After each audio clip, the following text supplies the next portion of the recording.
Bonjour, donc moi c'est Caroline Galmo, je suis directrice de l'association Philanthrope qui organise le festival et la saison Mima. Voilà, c'est une saison et un festival qui est autour des arts de la marionnette à Mirepoix en Ariège.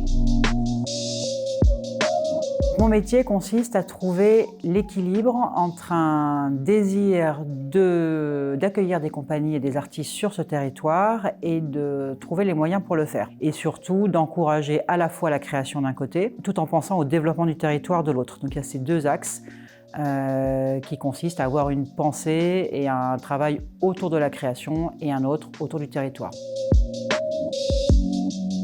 J'ai pas un parcours, je me suis pas dit à 18 ans je vais diriger un festival de marionnettes en milieu rural, c'est pas du tout.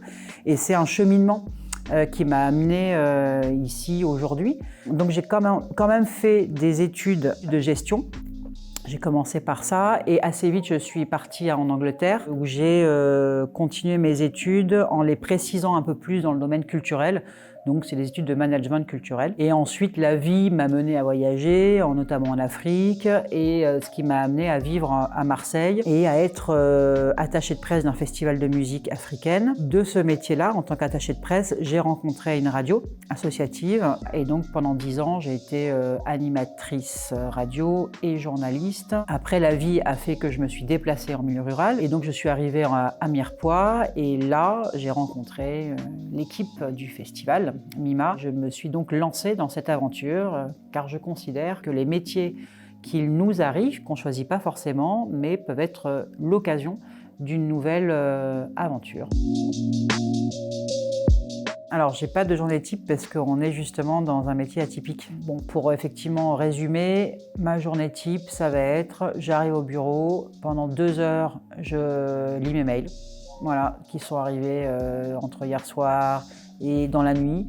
Je reçois à peu près 60 mails par jour, c'est le minimum. Et après, une fois avoir fait ça, j'ai un planning de semaine et un planning journalier où petit à petit je travaille soit sur la saison, la programmation de la saison, la programmation du festival, ou le budget, ou le développement financier, ou le lien aux politiques, ou le lien aux artistes, le lien avec les réseaux, puisqu'on appartient à beaucoup de réseaux. C'est quand même beaucoup de bureautique, ou alors je suis en déplacement pour aller voir des spectacles, ça peut être aussi en journée, pour participer à des réunions de réseau ou pour élaborer des nouveaux projets à venir, notamment avec des établissements, avec des artistes, avec des communes qui ont envie de développer un projet spécifique avec Mima. Après, je peux être en déplacement plusieurs jours sur d'autres festivals où je vais aller repérer des compagnies et être en contact avec des artistes et des univers que je vais éventuellement envisager d'accueillir après sur le territoire.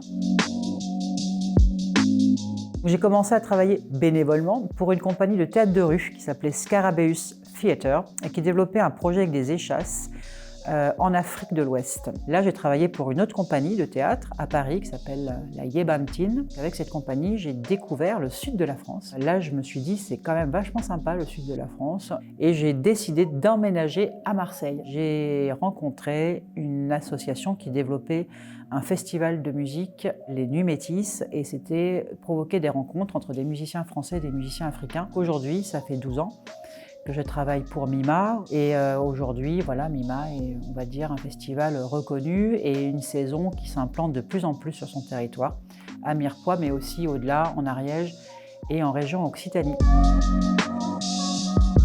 Alors, les plus, très clairement, c'est être en contact avec les artistes, découvrir des spectacles et permettre que ces spectacles puissent être vus. Et quand la rencontre, elle se fait, là, c'est vraiment quelque chose de très positif. Le moins, c'est effectivement quand je sens que le projet n'avance pas, que je suis dépendante aussi de volonté politique et de moyens financiers qui ne sont pas forcément évidents à trouver. Et effectivement, quand je sens que des fois, c'est un peu compliqué à convaincre pour que le projet puisse continuer à se développer et à s'ancrer sur le territoire. Il est arrivé donc dans mon métier d'amener une classe à un spectacle, c'était une classe de 4e. J'ai demandé effectivement à la classe s'il y avait des personnes qui n'étaient jamais allées au théâtre et tout le monde a levé la main. Et là, je me suis dit, c'est-à-dire qu'il n'y avait aucun enfant en 4e qui était déjà allé dans un théâtre. Je me suis dit, effectivement, ce métier peut permettre une ouverture et peut permettre la découverte non seulement d'un spectacle et donc d'une discipline, mais aussi d'un lieu, d'un bâtiment, parce qu'aller au théâtre, c'est une expérience en soi. C'était il y a 10 ans, et aujourd'hui, je sais qu'à Mirepoix, quand on pose la question à une classe de 4e s'ils sont déjà allés au théâtre, ils répondent quasiment tous par la positive, donc en disant on a fait du chemin.